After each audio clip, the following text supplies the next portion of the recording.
નમસ્કાર દર્શક મિત્રો, આપના લોકપ્રિય કાર્યક્રમ શંખનાદમાં આપનું સ્વાગત છે. હું છું ઈશુદાન ગઢવી. મિત્રો, કેટલીક વાત એવી છે જે તમને મને ખબર નથી હોતી, અને ખબર હોય તો પરિસ્થિતિ એવી હોય કે કરી નથી શકતા, અને કરી નથી શકતા તો પછી એ પણ ખબર નથી કે કરવાની જવાબદારી કોની છે. આજે વાત કરવી છે કુપોષણના કલંકની. આજનું બાળક એ આવતીકાલનું ભવિષ્ય છે, પરંતુ આ ભવિષ્યને લાગ્યું છે કુપોષણનું ગ્રહણ. કુપોષણ મુક્ત ગુજરાતની વાતો તો થાય છે, વિકસિત ગુજરાતની વાતો તો થાય છે, પરંતુ આ વિકાસ છેવાડાના માનવી સુધી પહોંચ્યો છે કે નથી? તો કે નથી. આ હકીકત ચાડી ખાતો એક અહેવાલ વિધાનસભામાં રજૂ કરવામાં આવ્યો છે, જે ચોંકાવનારો છે. ગુજરાતમાં કુપોષણની સ્થિતિ ખૂબ જ ચિંતાજનક હદે વકરી છે. દિવસે ને દિવસે કુપોષિત બાળકોની સંખ્યામાં વધારો નોંધાઈ રહ્યો છે. આજે ગુજરાતમાં 5,70,000 બાળકો કુપોષણનો શિકાર હોવાનો ખુદ સરકારે વિધાનસભામાં સ્વીકાર્યું. કુપોષણ ડામવા કરોડો રૂપિયાની ફાળવણી કરાય છે, તેમ છતાં કુપોષણને કાબૂમાં લેવાના તમામ પ્રયાસો નિષ્ફળ પુરવાર થયા છે. ચોંકાવનારી બાબત એ છે કુપોષિત બાળકોની સંખ્યા 5 વર્ષમાં 5 ગણી વધી, ઘટી નથી. સમજો, જ્યારે એક જ વર્ષમાં કુપોષિત બાળકોની સંખ્યામાં 4 ગણો વધારો થયો છે. વર્ષ 2018માં કુપોષિત બાળકોની સંખ્યા 1,18,000 હતી. વર્ષ 2022માં રાજ્યમાં કુપોષિત બાળકોની સંખ્યા 1,25,907 હતી. તે વર્ષ 2023માં વધીને 5,70,305 થઈ છે. માત્ર ગામડાઓમાં જ આવી સ્થિતિ છે એવું નથી. સ્માર્ટ સિટી ગણતા અમદાવાદમાં તો સૌથી વધુ 56,941 કુપોષિત બાળકો છે. ગુજરાતના મહિલા અને બાળ વિકાસ પ્રધાન ભાનબેન બાબરિયાએ જે જિલ્લામાં ચૂંટાઈને આવે છે તે રાજકોટ જિલ્લામાં પણ કુપોષણની સ્થિતિ સૌથી ખરાબ છે.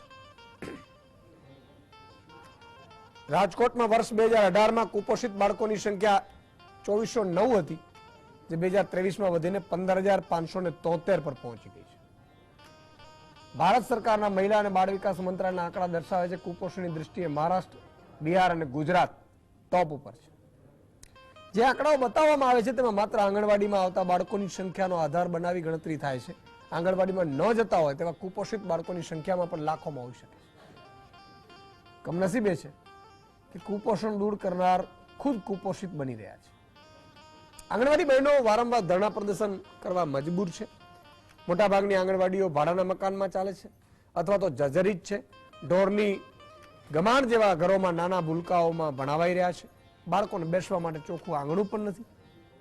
આંગણવાડી બહેનોને 7,000, 8,000, 9,000 રૂપિયા મળે છે. મોટાભાગે તેમના કાચા ઘરોમાં કેન્દ્રો ચાલે છે. કુપોષિત બાળકોનો ખોરાક અન્ય કોઈ ભ્રષ્ટાચારી બાબુઓ ખાઈ જતા હોય એવું પણ બને. કુપોષણની આ સ્થિતિ જવાબદાર કોણ છે? મિત્રો, પહેલા સવાલ લઈ લઈએ, પછી કેટલીક વાત કડવી પણ લાગશે, પણ કરવી છે. જેની આ જવાબદારી છે એને તો જેમ સોયા ભોકાતા જ એવી લાગશે, પણ જે લોકો ભોગ બની રહ્યા છે ને એને એવું થશે કે ઈશુદાનભાઈએ અમારો અવાજ ઉઠાવ્યો.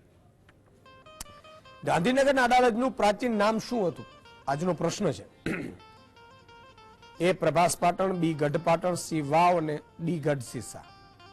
તમારા જવાબ અમે વોટ્સઅપ કરો 7016311312 નંબર પર. તમારું નામ અને ગામનું નામ ખાસ લખવું. આ ફટાફટ મોકલવા માંડો, એટલે છેલ્લે હું 5 દર્શકોના નામ બોલીશ. તો મિત્રો, કુપોષણ ની જાહેરાતો છે. જાહેરાતોમાં વાંધો નહીં, ફોટા સાહિત્યની મજબૂત છે. ગુજરાત સરકારના પ્રયાસોથી કુપોષણ મુક્ત બનશે ગુજરાત. વિદ્યાર્થીઓને પૌષ્ટિક ભોજન માટે પીએમ પોષણ યોજના હેઠળ 1,400 કરોડની જોગવાઈ અને બાળકો સગર્ભા ધાત્રી માતાઓને 878 કરોડના ખર્ચે ટેક હોમ રાશન. જાહેરાતો છપાણી છે. તો આટલા રૂપિયા છે તો જાય છે ક્યાં? અને 5 વર્ષમાં 5 ગણું વધી ગયું કુપોષણનો આંકડો. ખરેખર તો ઘટવું જોઈએ. માની લો કે આજે તમારી પાસે સાયકલ હતી તો 5 વર્ષ પછી સ્કૂટર થઈ છે સાહેબ. પણ મર્સિડીઝ ગાડીઓ અને તમે સ્કૂટર ઉપર આવી ગયા હોય તો ચિંતાનો વિષય છે. માનનીય મુખ્યમંત્રી શ્રી, માનનીય મહિલા અને બાળ વિકાસ મંત્રી શ્રી, આ થઈ શું રહ્યું છે? દુઃખ સાથે કહેવું પડે મિત્રો. અચ્છા, કુપોષણ આંકડાઓની ગણતરી કેમ થાય? કે બાળકો ના જે વજન અને ઉંમર પ્રમાણેનું વજન અને હાઈટ કેટલી છે એના ઉપરથી ખબર પડે કે આ કુપોષિત બાળક છે. અને એના લક્ષણો શું?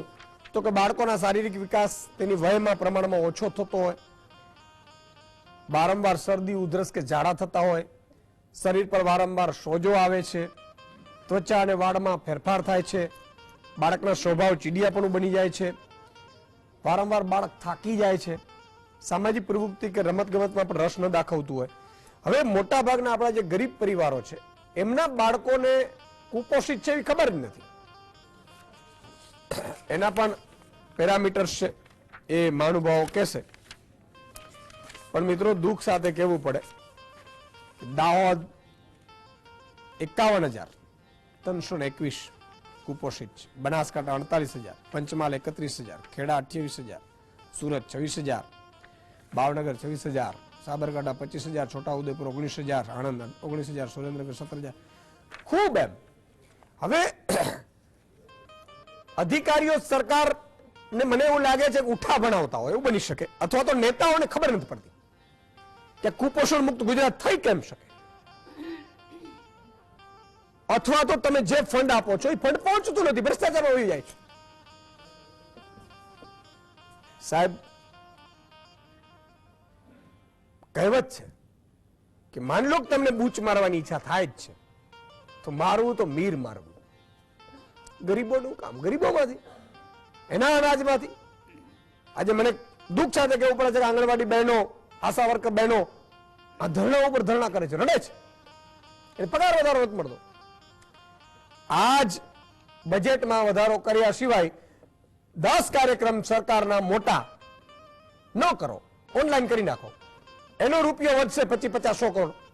આગે આંગણવાડી બહેનોને 2 વર્ષ 5 વર્ષ સુધી તમે પગાર આપી શકશો. કરો તમારા તાકાતો. એ નહીં કરે. મોટી મોટી જાહેરાતો, આ જાહેરાતો છપાવવામાં કોઈ વાંધો નથી, જાહેરાત સરકાર છપાવતી, પણ જાહેરાતો છપાવો પણ માત્ર જાહેરાતો એમ પણ છપાવો કે 1 વર્ષમાં આટલું વધ્યું, કરો, નહીં થાય. મિત્રો દુઃખ સાથે કહેવું પડે છે કે આ પીડા ઈ ગરીબો, વંચિતો, શોષિતોની છે કે જે ના તો કોઈને કહી શકે છે, ના એમને મતદાનના અધિકારની ખબર છે. મતદાન આવે એટલે એમનો કોઈ આગેવાન હોય એમ કે આપણે આ બધા 50 કે 100-200 લોકોએ આને મત આપી દેવો છે, એને મત આપી દે. એને એ ખબર નથી હોતી કે આટલું મધ્યાહન ભોજનમાં મળવાપાત્ર છે. એને એ પણ ખબર નથી હોય કે આઈસીડીએસ એટલે કે 5 વર્ષથી નાની ઉંમરના બાળકો એને આટલું મળવાપાત્ર, કોઈ કઈ ખબર નથી. બહુ દુઃખ સાથે કહેવું પડે. ખાલી આપણે જાહેરાત કરી દઈએ 1400 કરોડની ફાળવણી, પર 1400 કરોડ ગયા ક્યાં? અને હું તો એમ કહું છું કે 15 ઉદ્યોગપતિ મોટા દત્તક લે, ઈ 200-200 કરોડ રૂપિયા આપે, ચૂંટણી પણ નથી લેવા આપણે, કદાચ એવું બની શકે તો 1000-2000 કરોડ બીજા 2 વર્ષની અંદર તમે ધારો તો આ કુપોષિત બાળકોમાંથી ઘણો સુધારો થઈ શકે. પણ વારંવાર કહું છું કે તારી પાસે નથી પ્રધાન, તને કોણ સમજાવે? હમણાં સાહેબ મજા છે, જેને ઠીક આવે એ કરે છે. અને તકલીફ એ છે કે જે જવાબદારો છે એને કાં તો કરવું નથી કાં સમજણ પડતી નથી. જેને સમજણ પડે છે એના ક્યાંક દબાયેલા હોય એટલે બોલી નથી શકતા. તમે જુઓ આવા મુદ્દાઓ તમને ટીવી ચેનલ ઉપર નહીં જોવા મળે બહુ. શું કામ? એટલે મારે ડબલ રોલ કરવું પડે છે. મારા ગરીબોનો અવાજ દબાવવા નહીં જાય જ્યાં સુધી આ ખોડિયામાં પ્રાણ છે. તો સવાલ એ છે, ઘણા લોકો મારાથી નહીં બોલાય. શું કામ? તો મારે ફંડ અટકી જાય.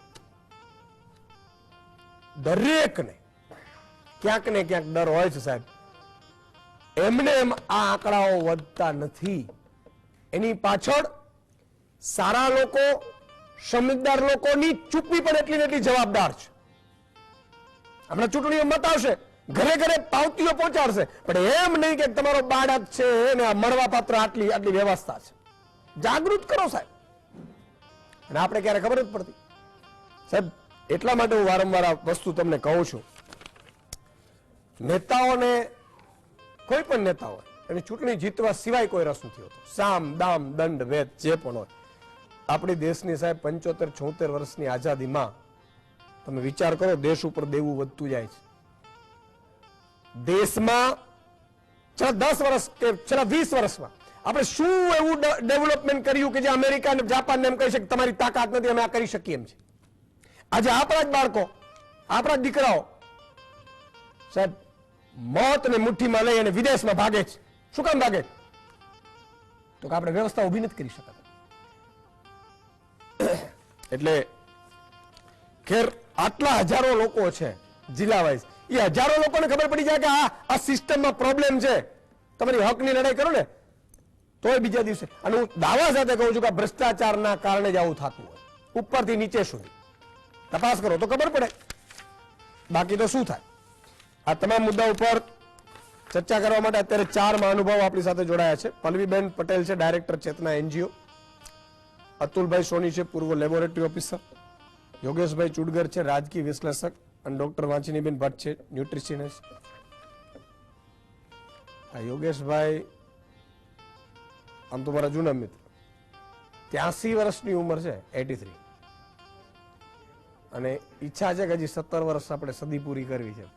83 વર્ષની ઉંમરમાં મેં કીધું એક તમે ડિબેટ કરી શકો ને, બેસી શકો ને શાંતિથી, એ જ મોટી વાત છે. ઈશ્વરની ખૂબ કૃપા કહેવાય. પણ એ કુપોષિતથી પીડાતા નથી એટલે. સાચી વાત, બરોબર છે. મને ઈશ્વરે સુખ આપ્યું એટલે મને પણ આમ લાલ ગલોલા જેવો લાગુ છું. વાંચીની બેન છે, ડોક્ટર છે, એટલે એમને પણ બધી, ચેતનાબેનની પણ ઉંમર તમને આમ બહેનોની ઉંમર પૂછાય નહીં, પણ એના ઉપરથી લાગે. પણ તમે જુઓ, હેલ્ધી છીએ અમે બધા. અતુલભાઈ પણ શું કામ કે અમે અમારી રીતે સધર હતા એટલે અમે થઈ શક્યા. પણ સાહેબ જે સધર નથી ને એની સરકાર માય બાપ હોય છે, સરકારની જવાબદારી છે. તમે પેટ્રોલ ડીઝલ ભરાવો એમાં લખેલું કે શિક્ષણનો સેસ, ફલાણાનો સેસ, દીકરાનો સેસ, જાય ક્યાં? અને એટલે આ બધી વસ્તુઓ છે. શરૂઆત અતુલભાઈ મારે આપણાથી કરવી છે. કુપોષિત બાળક એટલે શું? કુપોષિત બાળકમાં આજે આંકડા આવ્યા છે સાહેબ, એમાં તો આમ મને પોતાને એવું લાગે છે કે 5.70 લાખ થઈ ગઈ સાહેબ. 5 વર્ષમાં 5 ગણી વધી ગઈ. આ સરકારની તમે કેટલી સીટો જીતો છો અને કેવી રીતે જીતો તમને મુબારક, એમાં પડ્યું નથી, પડવું નથી કોઈને પણ. પણ ઈશ્વરના દરબારમાં જશો. એક ઈસુદાન ગઢવીની બહુ રચના સારી છે કે કાના ગોકુળમાં જઈ તને પૂછશે કોણ હતી રાધા, તો શું જવાબ દઈશ માધા. બહુ અદભુત રચના છે. આજે જ મારે વોટ્સઅપમાં આવી એટલે મને યાદ આવી. ગોકુળમાં કોઈ તને, દ્વારિકામાં કોઈ તને પૂછશે કે ગોકુળમાં કોણ હતી રાધા, તો શું જવાબ દઈશ માધા.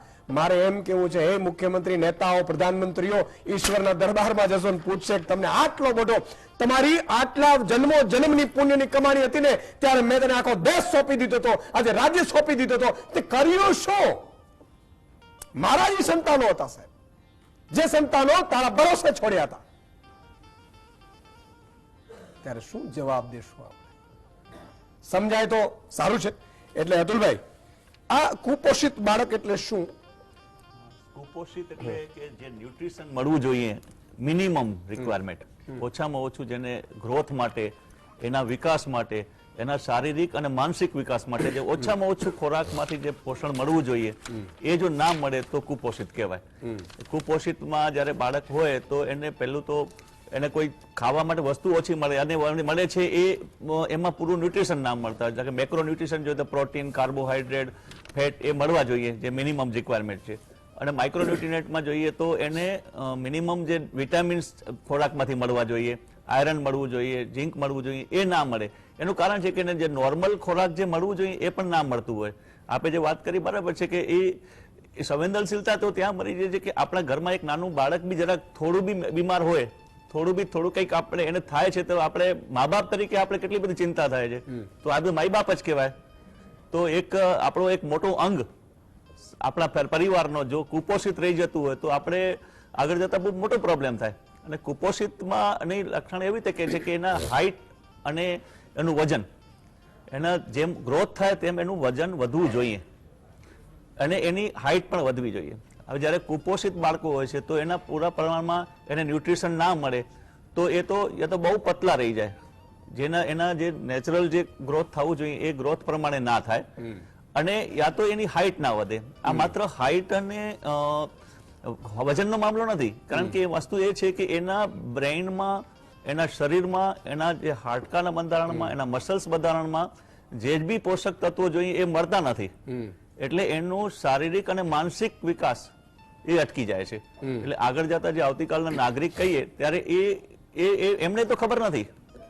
એ વાત સાચી છે કે એમના માતા પિતાને પણ નહીં ખબર હોય, એના માતા પિતાને બી ખબર ના હોય.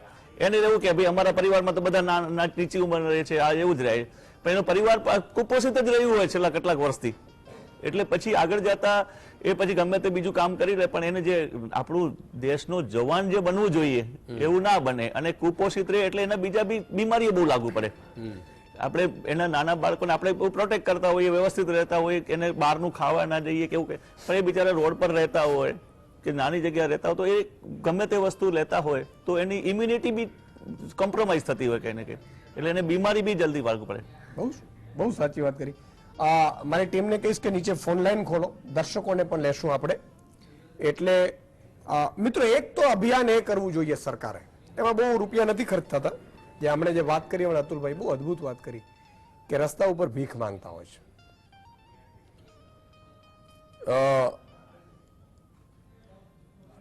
એને આવા બધાને શું આપણે એવું ના કરી શકીએ? હું તો કોઈ સરકાર પાસે કદાચ ન હોય, સરકાર પાસે આમ તો અઢળક રૂપિયો હોય સાહેબ, કારણ કે હું તો આ બધી સિસ્ટમ જાણી જોઈને બેઠો છું. મેં સેક્રેટરીએટમાં ક્યાંથી ક્યાં ફાઇલ જાય ને કેવી રીતે જાય ને એ મેં જાણ્યું છે. વર્ષો સુધી અહીંયા કામ કરેલું છે એઝ એ પત્રકાર તરીકે. કાયદાઓ કેમ બને, કઈ રીતે બને, કેવા બંધારણ, નોટિફિકેશન શું થાય, બધું મેં આ બધું જોયેલું, આંખોની દ્રષ્ટિએ કરેલું છે. પૈસાની કોઈ કમી સરકાર પાસે હોતી નથી જો નિયત હોય તો. એક વસ્તુ માની લો કે નથી હોતી તો આવા જે ભીખ માંગે છે, આપણે ઘણી જમીનો ઉદ્યોગપતિઓને આપી દઈએ છીએ, ઘણી જમીનો બીજાને આપી દઈએ છીએ. એવું ન થઈ શકે કે એક હોસ્ટેલ એવી બનાવી લઈએ કે જ્યાં એને ખાવા પીવા રહેવાની વ્યવસ્થાઓ થાય અને એને જે કામ કરવું એ કરી શકે, ભણાવીએ, બહુ પુણ્ય થાય. અને તો એમ કહ્યું સરકાર ન કરે તો ઉદ્યોગપતિઓને પણ મારી વિનંતી છે કે ઈશ્વરે તને શેના માટે આપ્યું. ઈસરદાસની ખૂબ રચના એક સારી છે, ભાગ્ય બડા તો રામ ભજ બખત બડા કચ્છ દઈ, અકલ બડી તો ઉપકાર કર દે ધર્યા પડાય. ભાગ્ય બડા હોય તો રામ જ ભજો, ઈશ્વરની પ્રાર્થના કરો, મોક્ષ મેળવો. બખત બડા કચ્છ દે, કાંઈક ઈશ્વરે આપ્યું છે તો કોકને આપો. અકલ બડી તો ઉપકાર કર, ઈશ્વરે બુદ્ધિ આપી છે, જ્ઞાન આપ્યું છે, તમને આનું આપ્યું છે તો સમાજમાં વહેંચો કે આ યોજના છે, આ આપણા અધિકાર છે, જે પણ તમને ઠીક લાગે. દેહ ધર્યા પડે, આ શરીર આપણે ધારણ કર્યું છે, એક દિવસ આને છોડી દેવું પડશે. આપણે મહેમાનો છીએ આ દુનિયામાં, આપણે મહેમાન છીએ, માલિક નથી. સમજો સાહેબ, આપણે અમરત્વ નથી મેળવ્યું. આ ખોડિયું એક દિવસ ખાલી કરીને જવાનો છે. તો કહેવાનો મતલબ મારો એ છે કે આ એટલા માટે હું તમને કહું છું કે ક્યારેક તમારો માયલો જાગે ને, અને એક અધિકારીનો જાગે, એક મંત્રીનો જાગે, એક મુખ્યમંત્રીનો જે દિવસે માયલો જાગી જાય ને સાહેબ, તે દિવસે આખા રાજ્યનું ભલું થઈ જતું. એટલા માટે હું તમને ઠપકો આપું છું. પલ્લવીબેન તમારી પાસે આવવા માંગીશ કે કુપોષિત બાળકો કયા કયા વર્ગના જનરલી હોય છે અને એમાં કેવા કેવા આમ લક્ષણો દેખાતા હોય, અને 1 થી 5 અને 5 થી ઉપર પણ, તો કેટલા વર્ષ સુધીનું તમારું તમે એનજીઓ તરીકે કામ કરો છો, કેવા કેવા અનુભવ હોય? કુપોષિત બાળકો તમને વધારે એ લોકોમાં જોવા મળશે કે જ્યાં આગળ, એટલે બે કેટેગરી છે. જ્યાં આગળ પોવર્ટી છે, ગરીબી છે અને ખાવાનું ઓછું મળે છે, ત્યાં તો સ્વાભાવિક રીતે તમને અંડર ન્યુટ્રિશન કે કુપોષણ જોવા મળે. બીજો એક આખો વર્ગ એવો છે કે જ્યાં આગળ પૈસાની તંગી નથી, પૈસા છે પણ ખાવાના ઓપ્શન એટલા બધા વધી ગયા છે કે ઘરનું ખાવાનું એ એક ઘરના ખાવાના કરતા બહારના ખાવાના ઉપર વધારે નિર્ભર થાય છે. ફાસ્ટ ફૂડ નહીં, પણ મારો જે અનુભવ છે, જે હું ટ્રાઇબલ એરિયામાં અર્બન સ્લમમાં કામ કરું છું, તો બાળક ચાલતું થાય કે એનું મોટું બાળક બીજું હોય તો ઘરેથી 5 રૂપિયા આપી દે કે ભાઈ દુકાનમાં જઈને પડીકું લઈ આવજે, એટલે કુરકુરે હોય કે કોઈ બી સોલ્ટી ફૂડ હોય એ બાળક લઈ આવે, બાળક ખાય અને એનું પેટ ભરાઈ જાય, પણ એમાં ન્યુટ્રિશન ના મળે. એમાં બહુ જ બધું કાં તો સોલ્ટ હોય, બહુ જ બધી ખાંડ હોય. હવે એવા બાળકો આગળ જતા એ લોકોને નોન કોમ્યુનિકેબલ ડિઝીઝ થવાના ચાન્સીસ બહુ જ છે. એટલે બાળકનું પેટ ભરાઈ જાય એટલે પછી એ બીજું કશું ખાવાનું ઘરનું કુક્ડ ફૂડ ના માંગે. એટલે મુદ્દો ક્યાં છે કે પૈસા છે તમારી પાસે, જો 5 રૂપિયા એક બાળક પાછળ રોજ ખર્ચવાના કે 10 રૂપિયા કે 15 રૂપિયા હોય તો પછી તમે ઘરે ન્યુટ્રિશન વાળું ખોરાક રાંધીને કેમ ના ખવડાવો? તો એના કારણ 2-3 છે કે એક તો સમયની મર્યાદા હોઈ શકે, બીજું છે કે ખબર જ નથી કે બાળકને શું ખવડાવવું, અને ત્રીજું એવું છે કે બાળકને કેવી રીતે ખવડાવવું.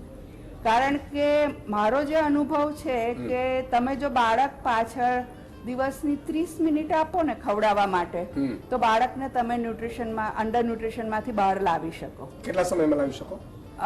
લગભગ 8 થી 1 વર્ષની અંદર, 8 મહિનાથી 1 વર્ષની અંદર. અને એ બી જો માતા કે ફાધર જે બી કોઈ એને બેસીને રોજ ખવડાવે, અને જો એ માઇલ્ડલી માલનરિશ બાળક હોય કે બહુ સિવિયરલી ના હોય તો એ ચોક્કસ ખૂબ જ ઝડપથી 6 મહિનાની અંદર એ બાળક નોર્મલ થઈ શકે. આ મારો અનુભવ છે.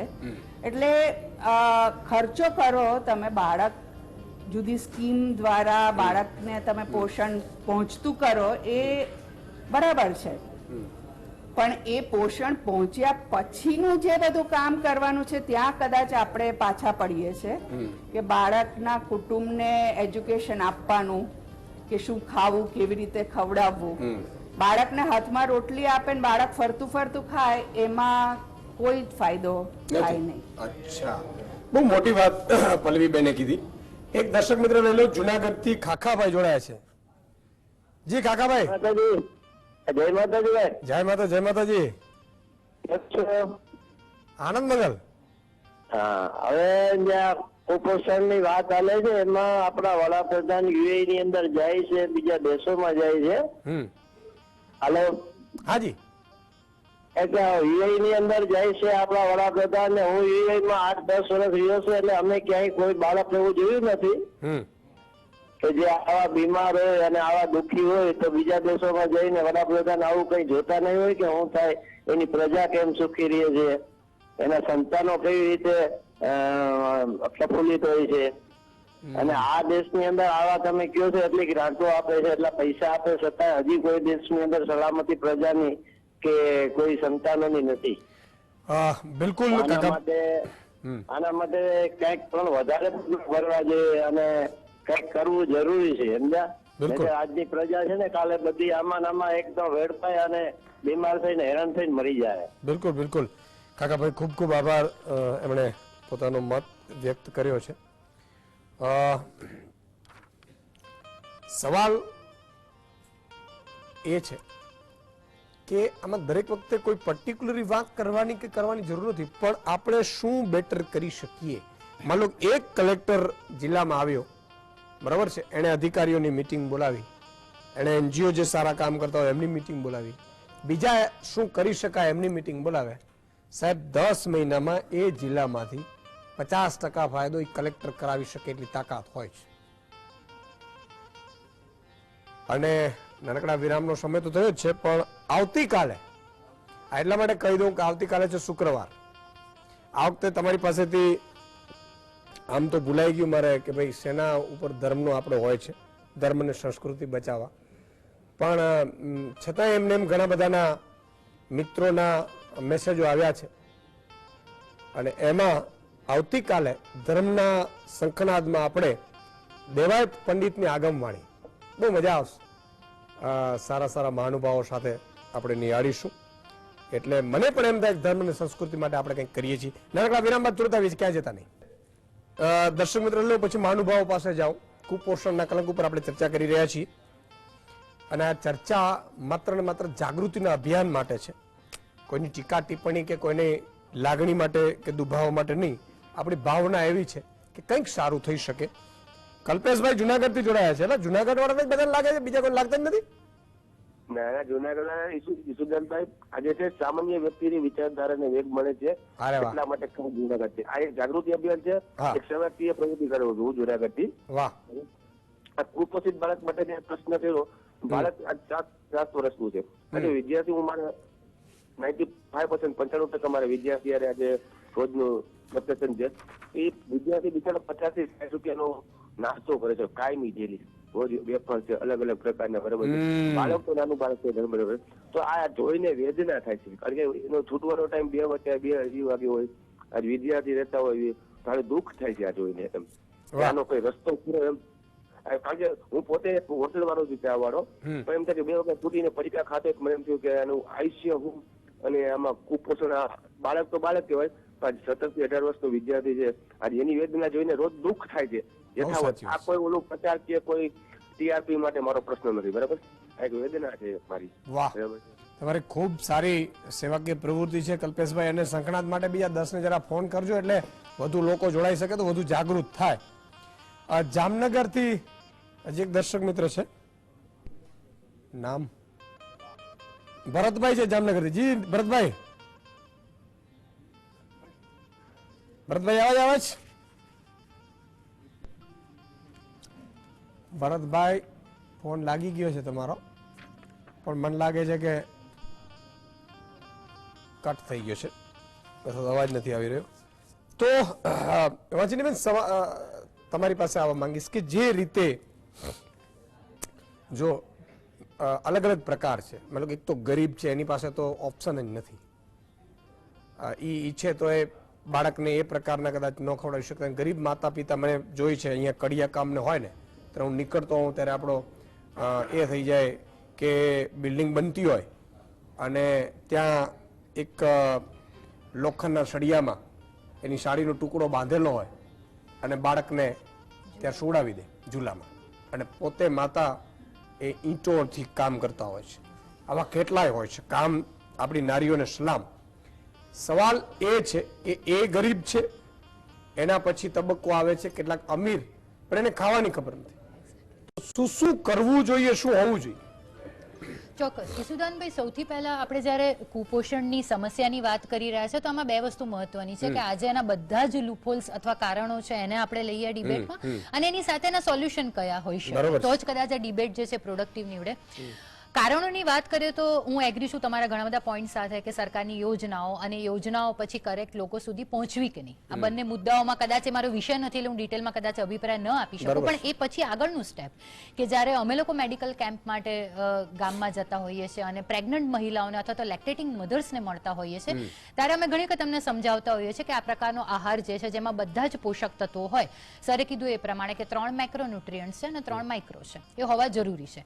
ક્યાંક ને ક્યાંક એમની અંદર પણ જે છે પોષણની વ્યાખ્યાની એક સમજ જે છે હજી કેળવાઈ નથી. એ લોકો એમનું જે કલ્ચરલ ફૂડ જે લેતા આવ્યા છે, જેમાં 1 કે 2 જ મેક્રોન્યુટ્રિયન્ટ જે છે બહુ જ એમના મીલની અંદર વધારે માત્રામાં હોય છે, ને એ લોકો એ જ પ્રિફર કરે છે. એ લોકો એ સમજવા પણ તૈયાર નથી કે આપણે કયા પ્રકારનું ફૂડ જે છે એમના માટે અને એમના બાળક માટે જે છે મહત્વનું છે. એટલે આ ક્યાંક ને ક્યાંક મને એવું લાગે છે કે દરેક વ્યક્તિ સુધી એક સાચી સમજણ પહોંચાડવી જરૂરી છે. બીજો એક મુદ્દો કે કુપોષણની જે એકચ્યુઅલ વ્યાખ્યા છે ને એ જ કદાચ મોટાભાગના લોકો સુધી પહોંચી નથી, અને ઇંગ્લિશમાં કહેવાય માલ ન્યુટ્રિશન. ML નું મિનિંગ એવું થાય છે કે ઇમ્બેલેન્સ. ઇમ્બેલેન્સ જે છે બંને એક્સ્ટ્રીમનું હોઈ શકે.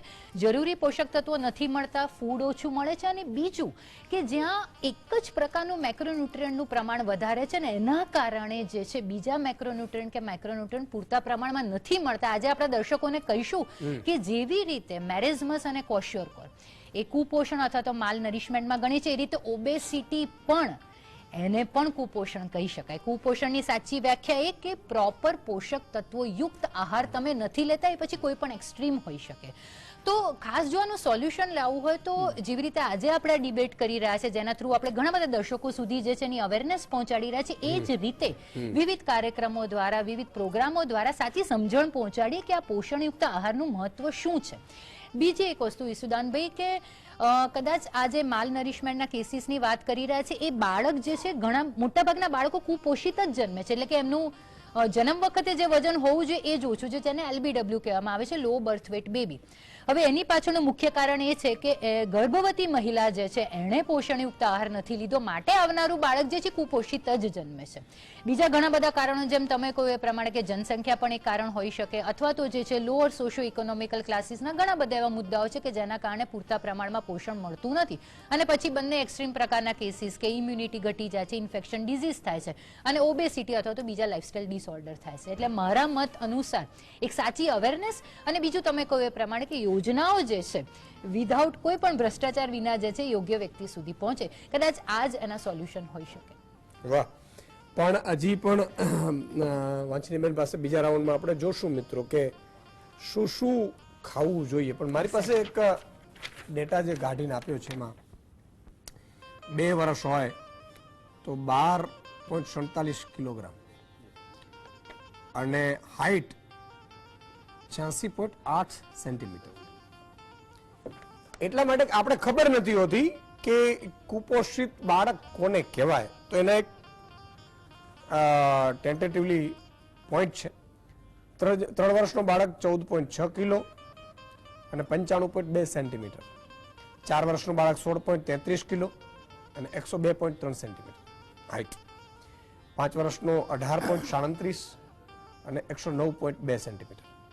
6 વર્ષનો 20.64 અને 115.5 સેન્ટીમીટર. આ આપણે સાઈડમાંથી કાઢેલી છે આંકડાઓ. થોડા ઘણા હું એટલા માટે જ કહેતો હોઉં છું કે ભાઈ સારું કરવા જાઓ તો 2 વસ્તુ બને પણ ખરે. ચુડકર સાહેબ, તમારી પાસે આવવા માંગીશ કે કારણ કે આ 3 છે એ ટેકનિકલી સમજાવવા માટે છે, બરોબર છે. તમારે ગમે તે ફાયરિંગ કરવી કરી શકશો, બરોબર. તમને આમ છૂટ છે, મતલબ જ્યાં તમને લાગે કે જે આ ગુનેગાર છે તમે ત્યાં તોપ ફેરવી શકો છો. સવાલ એ છે કે આપણે એમ કહીએ છીએ કે સરકાર છે એ ખૂબ સારું કામ કરી રહી છે, તો આ ડેટા શું કરે છે? 5 વર્ષમાં 5 ગણી વધે કઈ રીતે સંખ્યા બાળકોની? એક વસ્તુ એ પણ આવે કે પેલા ગણતરીઓ નહોતી થતી, કદાચ હવે ગણતરીઓ વધારે સારી રીતે કરી હશે, પેરામીટર કદાચ ચેન્જ કર્યા હશે.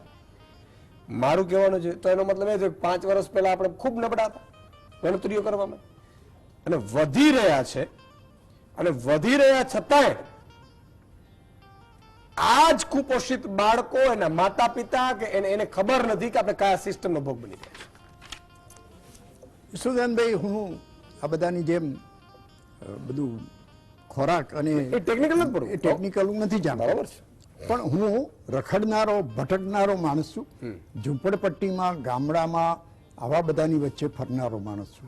એટલે હું જે જોઉં છું એ મારે આપની સમક્ષ રજૂ કરવું છે. બિલકુલ. કે આજે આપણે કુપોષણની વાત કરીએ છીએ, હું તો પોષણની વાત કરું છું. પોષણ પણ ક્યાં છે? અને આ જે તમે આંકડા આપ્યા 5.70 લાખ, એ તમારા કે મારા નથી, આ સરકારે વિધાનસભામાં રજૂ કરેલા આંકડા છે. એટલે આ આંકડા શક્ય એટલા ઓફિસરોએ નાના દેખાય એવું કંઈક પ્રયત્ન કર્યા. આના કરતા વધારે હોઈ શકે, આના કરતા ઘણા બધા હોઈ શકે. હવે આંગણવાડીને બેઝ ગણવામાં આવ્યો, અને હું તો ઘણી બધી આંગણવાડીઓમાં ફર્યો છું, અને ત્યાં બધું જે મેં જોયું છે, અને આ વખતે તો ગુજરાત સરકારના બજેટમાં વધુ આંગણવાડીઓ ખોલવાની વાત થઈ. હવે મારો પ્રશ્ન એ છે, એક અવલોકન કર્યું છે કે નવી આંગણવાડી ના ખોલો, જે છે સારી ચાલે એવું કરો ને. કેટલી આંગણવાડી તો મેં એવી જોઈ છે કે તમે કીધું એવું એવા નાના જર્જરિત મકાનમાં બેઠા હોય, 30-40 બાળકો હોય, એ જ મકાનમાં એ આશા વર્કર બેન છે, એને રસોઈ કરવાની, બાળકોને પીરસવાનું, પાછું શીખવાડવાનું, આ બધું કેવી રીતે કરતા હશે? એટલે આ આંગણવાડી સારી રીતે ચાલે એટલું જ કરો ને તોય ઘણું છે. તમે જે બજેટ ફાવો છો એનું શું થાય છે બધું મને સમજ નથી પડતી. પણ એક આંગણવાડીમાં મેં જોયું કે 8 થી 10 થેલા અનાજ ભરેલા પડેલા હતા. એ બેનને મેં પૂછ્યું કે આ થેલા કેમ આટલા બધા અહીંયા પડ્યા છે? તો એમણે અંદરથી થોડું અનાજ કાઢીને મને બતાડ્યું, મારી કે બહુ સમજ ના હોય અનાજ બાબતે, પણ એ અનાજ કરતા એમાં જીવડા વધારે હતા. ઓહો, એમ?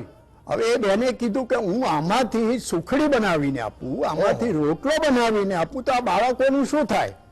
એટલે અમે કશું આપતા જ નથી. અને મેં કીધું તો આ થેલાઓનો નિકાલ કરો, તો કે ના, આનો તો અમારે જવાબ આપવો પડે ને, બધી ટેકનિકલ વાતો હશે એમની. આ પરિસ્થિતિમાં તમે કમસે કમ આંગણવાડીને સારું અનાજ મળે. સુખડી બનાવવાની હોય તો મારી બહુ રેસીપી બાબતમાં જાણકારી નથી, પણ એમાં ઘી જોઈએ કે સાકર જોઈએ એવું કંઈક જોઈતું છે, એ બધું પણ સારું મળે એવું તો કંઈક કરો. અને મેં જોયું કે આંગણવાડીમાં કડિયા કામે જતા યા તો મજૂરી કામે જતા લોકો એટલા માટે બાળકોને મોકલે છે કે કમસે કમ ત્યાં થોડુંક તો ખાવા મળશે ને. એટલે આ ખાવાનું સારું મળે એમને. પછી એમાં પોષણયુક્ત હોય ના હોય એ બધી વાત તો પછી છે. હવે એક બીજી નાની વાત કરું કે એક માણસ હતો, એના શેઠ પાસે ગયો અને કે જે શેઠ મારો પગાર વધારો. અલ્યા તું આટલા વર્ષોથી રહે છે ને કોઈ દાડો આવું નથી કહ્યું ને આજે કેમ આવું કે છે? કે શેઠ મારો છોકરો હવે થોડો મોટો થયો ને બહાર રમવા ગયો ત્યારે એને ખબર પડી કે લોકો 2 વાર જમે છે. ઓહો, લોકો 2 વાર જમે છે. હું મારા છોકરાને ખબર પડી તો મારો પગાર વધારો તો હું એને 2 વાર ખવડાવીશ. આ પરિસ્થિતિ જો દેશની હોય, અને આવો એક દાખલો નથી, એકલ દોકલ ઘણા દાખલાઓ છે. હમણાં મેં મારા એક બર્થડે નિમિત્તે બાળકોની પાર્ટી રાખી.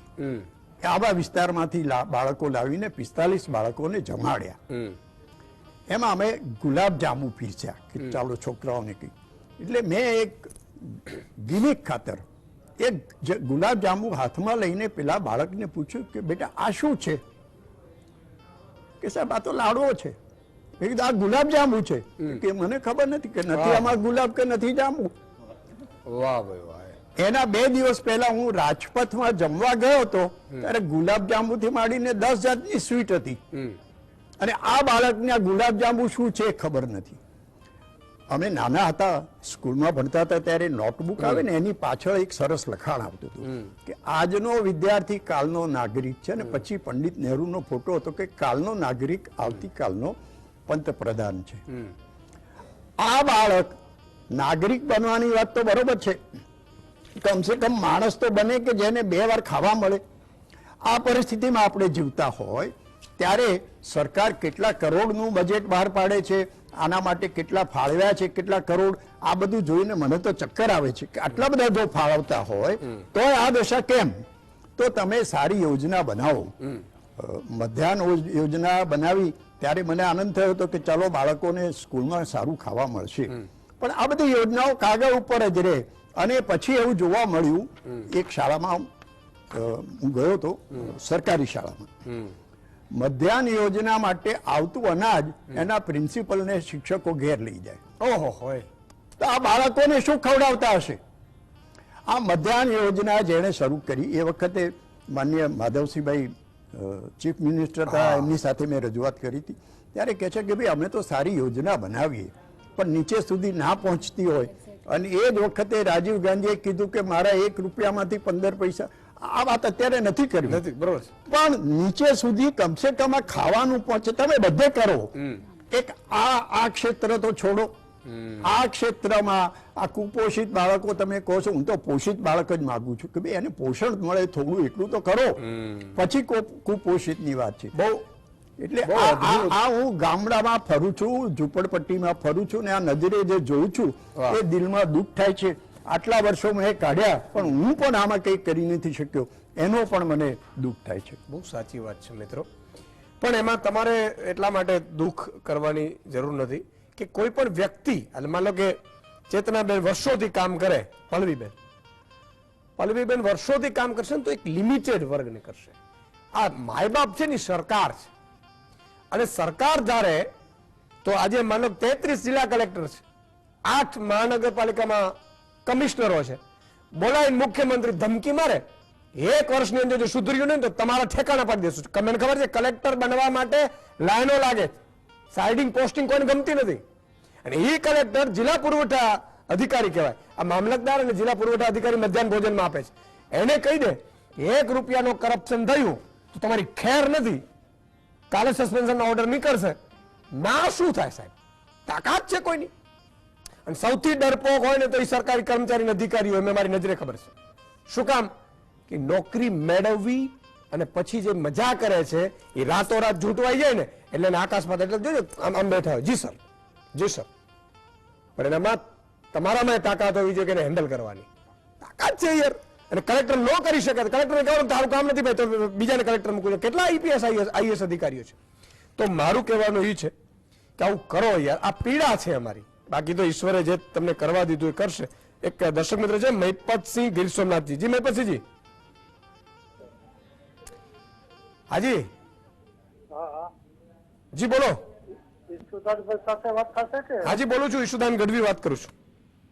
હા, હવે એમાં સાહેબ એવું છે, હા ઉપરનું એ મોટું કારણ એ છે હા કે જે ઉપરથી જે આવે છે ને એમાં જે બાળકોને જે પીરસવામાં આવે છે એમાંથી મોટો ભ્રષ્ટાચાર થાય છે.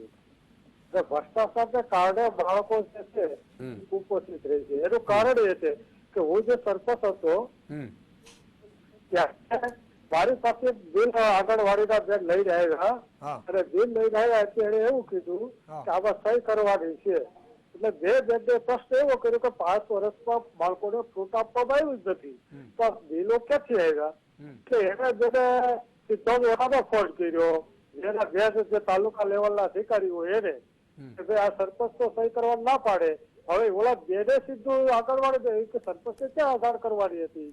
તને કોને કીધું આ સહી બે સરપંચ કરવાની જ નથી? આ તો તે ખોટું કર્યું છે.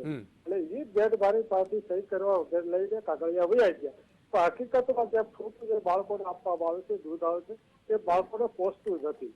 બીજું નંબર આગળ જે મધ્યાહન ભોજનમાં જે છે એ મધ્યાહન ભોજનમાં જે આપવામાં આવે છે એમાં દાળ ને ભાત બનાવવામાં આવે છે, એમાં દાળ જે બનાવવામાં આવે છે એમાં દાળ હોતી જ નથી, તો તેલ પણ નથી હોતું, પાણી જેવું હોય છે. એટલે એમાં જે મારા 11 ટર્મ સરપંચમાં હતા એટલે મને અનુભવ ઓફિસોમાં જાવ, કારણ કે મધ્યાહન ભોજનમાં મામલેદારથી જઈને મધ્યાહન ભોજનના કલેક્ટર હોય ત્યાં સુધી આપતા ગોઠવાયેલા હોય. અને એમાં જે મામલેદાર ઓફિસમાં એનો એક એજન્ટ હોય અને આખા તાલુકાના એ હપ્તા એ એજન્ટ ઉઘરાવે અને એજન્ટ ઉઘરાવ્યા પછી હપ્તા કેટલા હશે? કરે હપ્તો કેટલું હોય? હપ્તો જેવું મધ્યાહન ભોજનની સંખ્યા બિલકુલ મહિપતસિંહજી, ખૂબ ખૂબ આભાર. બોલો રામચંદ્ર દેવ કી જય. હું એટલા માટે કહી રહ્યો છું કે એમને એમ નથી. તમારા ગામમાં વેરણ પડ્યું હોય ને તો એમને એમ નથી પડ્યું સાહેબ. કોકની બેકારજી, કોકને ભ્રષ્ટાચાર એ કામ કરતું. મિત્રો લાંચ કોઈ પણ માંગે ને તો 1064 નંબર ઉપર એસીબી એન્ટી કરપ્શન બ્યુરોની આખી વિંગ છે.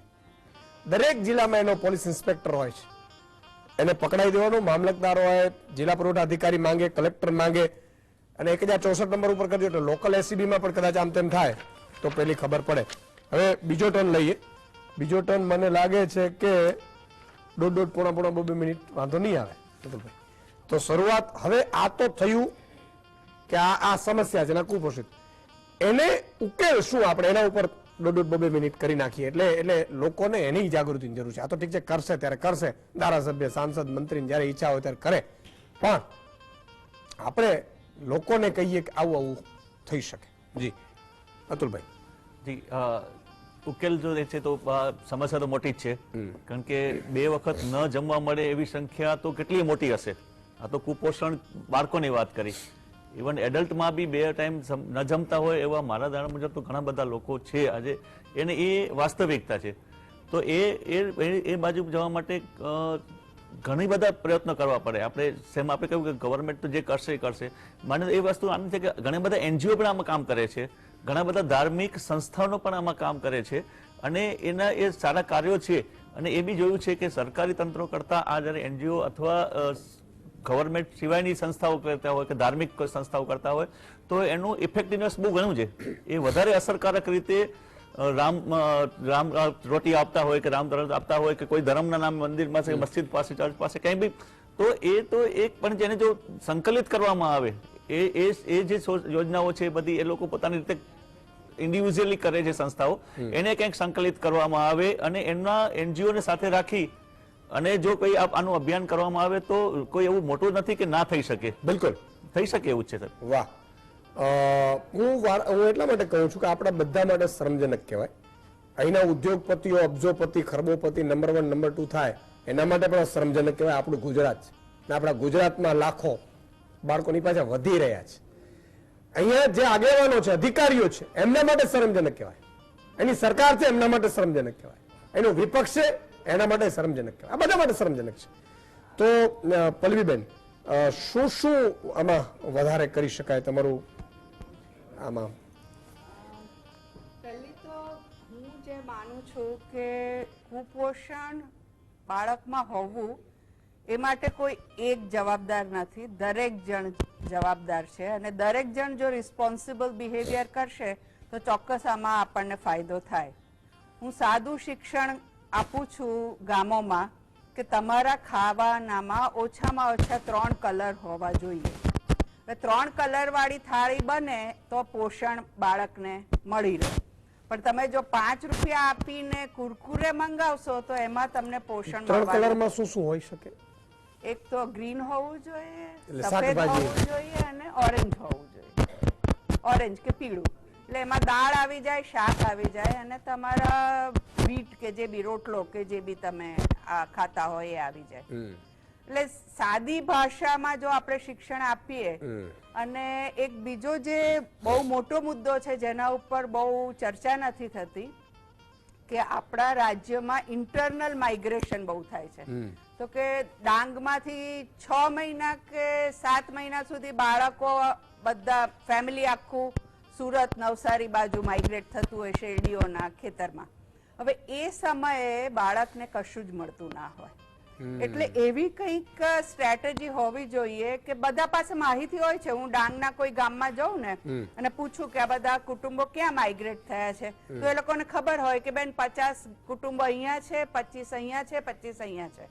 એટલે તમને માહિતી મળી જાય. જો એ માહિતી અવેલેબલ હોય તો એ જગ્યાએ તમારે પોષણ પૂરું પાડવું પડે ને શિક્ષણ આપવું પડે. અને બીજું જે ખૂબ જ અગત્યનું છે જેમાં આપણે કદાચ પાછા પડીએ છીએ કે બાળકના ન્યુટ્રિશનલ સ્ટેટસનું ટ્રેકિંગ થવું જોઈએ. અને મા બાપને ખબર હોવી જોઈએ કે આ મહિને મારા બાળકનું વજન ઘટ્યું કે વધ્યું, ને ઘટ્યું હોય તો મારે શું કરવાનું ને વધ્યું હોય તો આગળ શું કરવાનું. અહીંયા આગળ એક મોટો ગેપ છે કે મોનિટરિંગ થતું હોય છે, ગ્રોથ ચાર્ટ ભરાતા હોય છે, એવું નથી કે નથી ભરાતા, પણ મા બાપને ખબર નથી હોતી. એટલે જે શિક્ષણની વાત છે, બાળકોને કુટુંબના લોકોને માહિતી આપવાની એ ખૂબ જ અગત્યની છે. અને મારા હિસાબે તો જ્યારે એકવાર આપણે નક્કી કર્યું કે કુપોષિત બાળકો છે એ બહુ મોટો સ્ટેપ છે. તમે જ્યારે માનો છો કે કુપોષિત છે તો આપણે એમાં એક્શન લઈ શકીશું. બરાબર છે. એટલે શિક્ષણ અને સ્ટ્રેટેજી એરિયા વાઇઝ હોવી જોઈએ. ટ્રાઇબલ માટે માઇગ્રેશન માટે જુદું હોય, સ્લમ માટે જુદું હોય, રૂરલ માટે જુદું હોય. કોઈ એક સ્ટ્રેટેજી આમાં કામ નહીં કરે. બિલકુલ. વાંચનીબેન, શું શું ખાવામાં થોડીક દેશી ભાષામાં તમે ઇંગ્લિશમાં હલાવશો તો પછી કારણ કે એ જે વર્ગ છે એને ખબર બહુ. 100%. યસ. મારું હંમેશા એવું માનવું છે કે પોષણયુક્ત આહાર એટલે તમે જે રાજ્યમાં રહી રહ્યા છો, જે પ્રાંતમાં રહી રહ્યા છો એનું જે મૂળભૂત ખાવાનું છે. સપોઝ કે આપણે ગુજરાતીનું મૂળભૂત ખાવાનું એટલે દાળ ભાત રોટલી શાક, એની સાથે દૂધ અને દૂધની બનાવટો અને ફળ. જો તમે આટલું રેગ્યુલર લો, તમે પાણી સરખા પ્રમાણમાં પીવો અને જ્યારે કોઈ પણ પ્રેગ્નન્ટ મહિલા છે અથવા તો લેક્ટેટિંગ મધર્સ છે કે એને થોડાક એક્સ્ટ્રા જે છે ન્યુટ્રિયન્ટ્સની જરૂર પડે છે. આ બધી વસ્તુમાં મારે એક જ વસ્તુ કહેવી છે ઈસુદાનભાઈ કે આમાં એક સહિયારો પ્રયાસ જરૂરી છે. બીજો એક મહત્વનો મુદ્દો કેવો છે કે સરકારી યોજના કરતા જે લોકો ડાયરેક્ટલી કનેક્ટેડ છે, જેમ કે તમે કીધું કે આંગણવાડીની જે બહેનો જે છે કે જે લોકો ડાયરેક્ટ કોન્ટેક્ટમાં છે કે ગામની કે પેરીફરીની જે પણ ગર્ભવતી મહિલાઓ છે, લેક્ટેટિંગ મધર છે, એમને જે છે પ્રોપર ટ્રેનિંગ મળે, એમના રેગ્યુલર ટ્રેનિંગ સેશન થાય કે જેથી એ લોકો પોતે જે છે શિક્ષિત બને કે કેવો પોષણ યુક્ત આહાર માટે એમને બીજી મહિલાઓને જે છે ગાઈડ કરવાની છે. તો ખાસ જે લોકો ડાયરેક્ટ કોન્ટેક્ટમાં છે આવી મહિલાઓના, એમને જો પ્રોપર આપણે ટ્રેનિંગ આપે કે જેથી એ સાચું શિક્ષણ જે છે એ મહિલાઓ સુધી પહોંચાડી શકે. અને આ અવેરનેસ જે છે જ્યાં જરૂરી છે, કારણ કે આમાં કેવું છે ઈસુદાનભાઈ કે બે એક્સ્ટ્રીમ વર્ગમાં ડિવાઈડ થઈ ગઈ છે. જે લોકો બહુ જ એજ્યુકેટેડ છે એ લોકો પાસે વધુ પડતું જ્ઞાન છે, અને એ પણ ક્યાંક જે છે સિમ્પ્લિસિટી કે સાચા જ્ઞાનથી એમને દૂર રાખે છે. અને બીજો એવો વર્ગ કે જેમની પાસે એકચ્યુઅલી જ્ઞાન જ નથી કે પોષણયુક્ત આહાર એટલે શું, અને હજી પણ એમના કલ્ચરલ ફૂડના જે છે લઢણમાં એ લોકો જીવ્યા કરે છે. એટલે કદાચ અવેરનેસ અને સહિયારો પ્રયાસ જે છે આ બાબતમાં કદાચ પોઝિટિવ જે છે આગળ જતા આપણને ખીચડી, દૂધ, શાકભાજી એ બધું જ, ખીચડી છે, દાળ ભાત, રોટલી શાક, અને રોટલી એટલે ઘઉંની રોટલી એવું નહીં, જુવારનો જે છે રોટલી, બાજરીનો રોટલો, જે પણ આપણું પ્રાંતીય ખોરાક છે, બધા જ શાકભાજી, આમાં ન્યુટ્રિશન સારા મળે, બધા જ આમાં બધા ન્યુટ્રિશન છે. જો તમે આ લેતા હો ને તો કદાચ એક્સ્ટ્રા ન્યુટ્રિશનની કે એક્સ્ટ્રા સપ્લિમેન્ટની કોઈને જ જરૂર નથી. પણ આપણે કેવું કરીએ છીએ કે આપણો મૂળભૂત આહાર છે એનાથી વિસરતા જઈએ છીએ, અને ક્યાંક ને ક્યાંક એટલા બધા એડવાન્સ થઈ ગયા છે કે એડવાન્સ ન્યુટ્રિયન્ટ્સના કારણે આપણને જરૂરી પોષક તત્વો મળતા નથી. એવા કયા છે માનો કે જે કુરકુરે જેવા કેટલા હશે જેમાં મળતા નથી, એમ આપણે ખાયા ખાઈએ સહેજે નહીં. એવા કેટલા બધા ફૂડ પેકેટ્સ, ઇવન કોઈ પણ વસ્તુ જે પેકેટની અંદર છે, કોઈ પણ વસ્તુ કે જે રિફાઇન છે, કોઈ પણ વસ્તુ કે જેમાં પ્રિઝર્વેટિવ એડ કરેલા છે, કોઈ પણ વસ્તુ આપણે ન જ ખાવી જોઈએ. આપણે જે છે સરે પણ કીધું એ પ્રમાણે કે 6 પોષક ઘટકો છે એને ધ્યાનમાં રાખવા. કાર્બોહાઈડ્રેટ એટલે જે આપણને ગ્રેન્સમાંથી મળે છે, પ્રોટીન એટલે દૂધ અને દૂધની બનાવટ અને કઠોળમાંથી મળે છે, એ ઉપરાંત ફેટ એટલે સારામાંનું જે આપણે કુકિંગ ઓઇલ યુઝ કરીએ એમાંથી મળે છે, અને એ ઉપરાંત વિટામિન અને મિનરલ્સ જે આપણને શાકભાજી અને ફળોમાંથી મળે છે. અને સૌથી મહત્વનું જે હંમેશા સૌથી નિગ્લેક્ટ કરીએ છીએ છે પાણી. ઘણી વખત એવું થાય છે કે પોષક તત્વો પર ધ્યાન આપે છે પણ પૂરતા પ્રમાણમાં હાઇડ્રેશન નથી લેતા. જો આટલી વસ્તુને જાળવીએ તો કદાચ જે છે આપણે આપણા મેન્ટલ અને ફિઝિકલ હેલ્થ જે છે એને સાચવી શકીએ. યોગેશભાઈ, આમ જુઓ ને, માન લો કે આજે કોઈ મંત્રી હોય, મુખ્યમંત્રી એમ કે ભાઈ, એટલે અધિકારી પાસે બધો ડેટા હોય કે આંગણવાડીના બહેનોના ફોટા હોય, જમવાના હોય, ફલાણા, એ બધું ડેટા બધું હોય, પણ રિયલમાં કંઈક અલગ જ થતું હશે. આ શું આમાં કરી શકાય? જે તે વિભાગના મંત્રીઓ સુધી નીચેના સ્તરની માહિતી સાચી પહોંચતી જ નથી. અને ધારો કે પહોંચતી હોય તો એ મંત્રીઓ પાસે એવું વિઝન નથી. તમે કીધું એમ કલેક્ટર ધારે તો બધું કરાવી શકે, તો આ મંત્રી તો ધારે તો આખી દુનિયા બદલી શકે. પણ આ જે પોષણયુક્ત આહાર બાળકોને મળવો જોઈએ, મધ્યાહન ભોજનમાં સારું ખાવાનું મળવું જોઈએ, એ આ જે તે મંત્રીઓ થોડું ધ્યાન આપે. રાજકારણ બરોબર છે, ચૂંટણીઓ આવવાની છે, જીતવાની છે, બધું બરોબર છે, પણ આની પર વધારે ધ્યાન અપાય. અમારા શંકરસિંહ બાપુના શબ્દોમાં કહીએ તો તાયફાઓ કર્યા કરો, પણ આ જે નીચેની વાત છે એનું ધ્યાન રાખો. આ પણ લોકો જે છે, અને થોડી રાજકીય વાત કરું તો વોટ આપવા જવા માટે અમારા જેવા ઘરમાં બેસી રહે છે એસીમાં, પણ આ બધા લાઈનોમાં ઊભા રહીને વોટ આપે છે. તો એ તમારા ખરા વોટર છે એનું ધ્યાન આપો. એમને તમે જે યોજનાઓ બને છે એનો પૂરતો લાભ મળે એ માટેનું ધ્યાન આપો.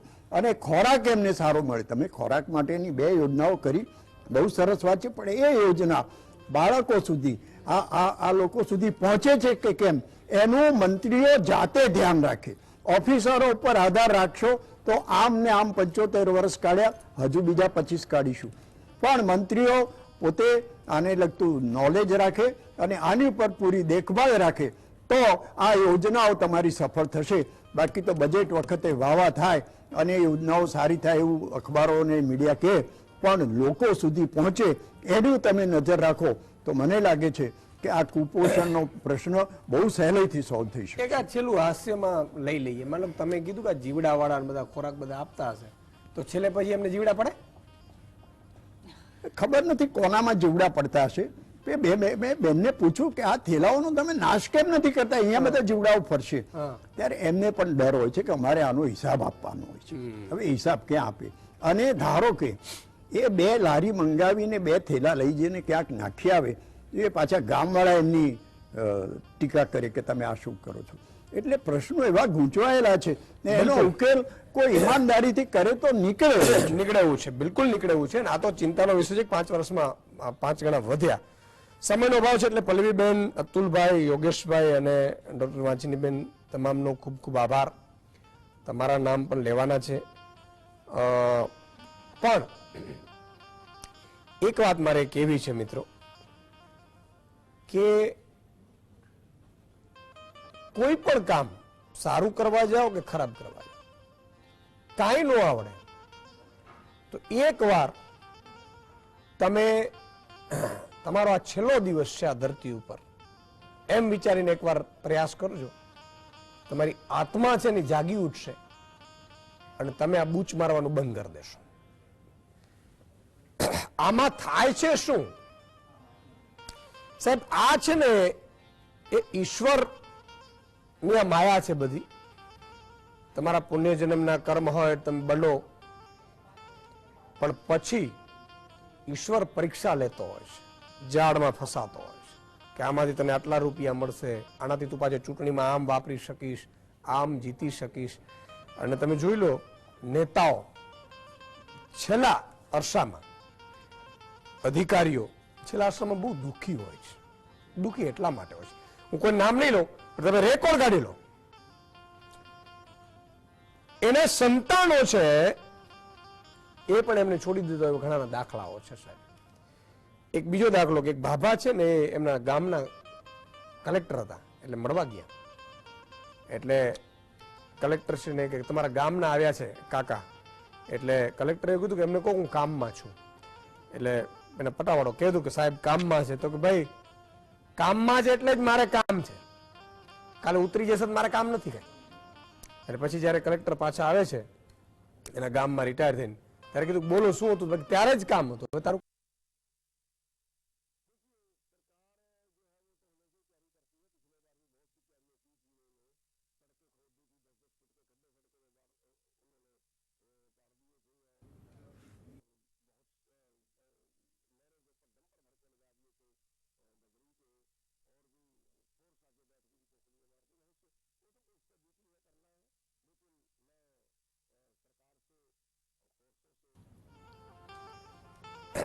મિત્રો ટેકનિકલ ખામી પાછી આવી ગઈ છે. આ ટેકનિકલ ખામીઓ આવે છે. હવે તમને એમ લાગશે કે ઈસુદાનભાઈ દશેરાના દિવસે ઘોડું નથી દોડતું, તો ક્યારેક ક્યારેક થાય, પણ તમારા નામ બોલવાનું જ ચિંતા ન કરતા. ગાંધીનગરના અડાલજનું પ્રાચીન નામ શું હતું? સાચો જવાબ છે ગઢ પાટણ. અને ઘણા બધા જવાબ આવ્યા છે, એમાં 5 નામ બોલું છું. સોનલબેન વસૈયા દાહોદ, પ્રકાશભાઈ જયસ્વાલ સુઈગામ બેનપ, સોનલબા ગઢવી ભાવનગર, હેમંતભાઈ પરમાર કોટડા કુતિયાણા અને વસંત ચૌહાણ ઈડાડા થરાદ. એટલે એનો મતલબ એવું ચારે બાજુથી આ સંકળાટ જોવાય છે. મિત્રો મને બહુ આનંદ થાય જ્યારે એના પહેલા કાર્યક્રમ આવતો હતો. એક હમણાં અહીંયા અમદાવાદમાં એક ગલ્લો છે, પાનનો ગલ્લો. મેં શરૂ જ્યારથી આ સંકળાટ કર્યું છે ત્યારથી એને બધું કહી દીધું ભાઈ અહીંયા ઈસુદાનભાઈના સંકળાટ સિવાય 7:30 થી 8:30 કાંઈ નહીં ચાલે. એટલે એમાં એને હું અભિનંદન આપું છું. તમે જે જોતા હોય અને બીજાને જોઈન્ટ કરતા હોય એના માટે ખૂબ ખૂબ અભિનંદન. આ એક સત્યની જ્યોત છે, જેટલી જલાવશો તો કોકને કંઈક ફાયદો થશે. આજે બસ આટલું જ. આવતીકાલે દેવાય પંડિતની આગમ વાણી ઉપર આ કેમ આવું બધું થઈ રહ્યું છે એના ઉપર ચર્ચા કરીશું ધર્મની. જય હિન્દ, જય ભારત.